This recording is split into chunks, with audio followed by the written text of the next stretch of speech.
Shall we start with the Liaison Committee and the grilling that Rishi Sunak had there, and we'll work our way through to Bridget? What's the crack with the Liaison Committee?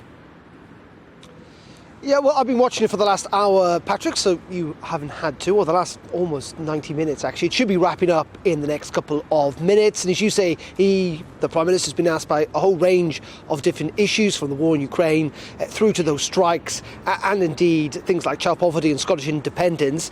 Interestingly, he did say that he has got full support for Ukraine. There have been discussions at the weekend about whether the UK was carrying out an audit, essentially, of its contribution to the war effort in Ukraine. But the Prime Minister insisting that was not really going to be the case, in the sense that this review is not going to change that commitment.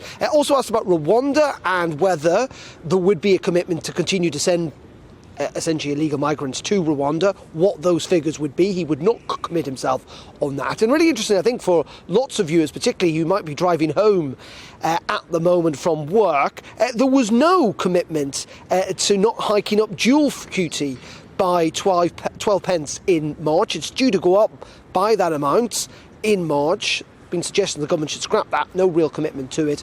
The big issue of strikes did come up. It didn't dominate by any estimation, but again, the Prime Minister reiterating that he wants to see inflation come down. He says if you give in to these pay demands from the unions, that will push up inflation, only make things worse.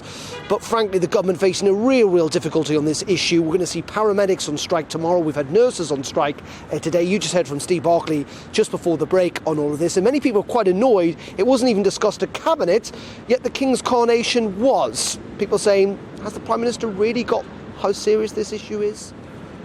Yeah, I mean, it's a fair question, absolutely. I mean, you know, to just put both sides of it up, I did just have a NHS call handler on, an ambulance call handler on there, and yeah, all right, OK, well, she didn't appear to know exactly what they wanted. But the flip side of it is that, you know, the government don't appear to be particularly keen on negotiating with them either. I mean, there's no real winners here when it comes to that kind of stuff. We were just playing you clips of Rishi Sunak still apparently locked in the Liaison Committee there. Darren, what's the latest with Andrew Bridgen, though? He's been suspended, has he, for breaches of something to do with lobbying? What's going on?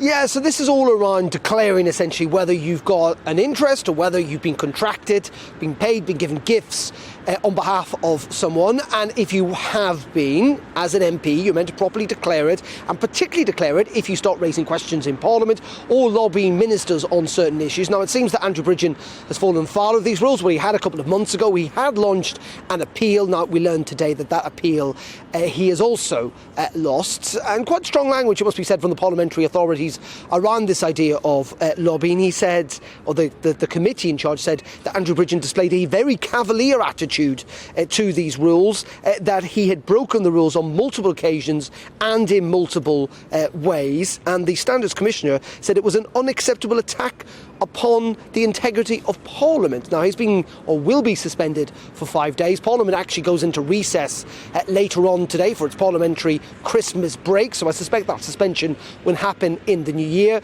Andrew Bridgen has denied any wrongdoing, but it is a reminder, I think, that the parliamentary authorities take this idea of lobbying pretty seriously, that you need to be transparent, you need to be clear, that if you write to a minister, if you ask a question in Parliament, you have to declare if you've got some type of interest in it. And it appears that Andrew Bridgen, as the Commission and the committee have found, broke those rules on multiple occasions.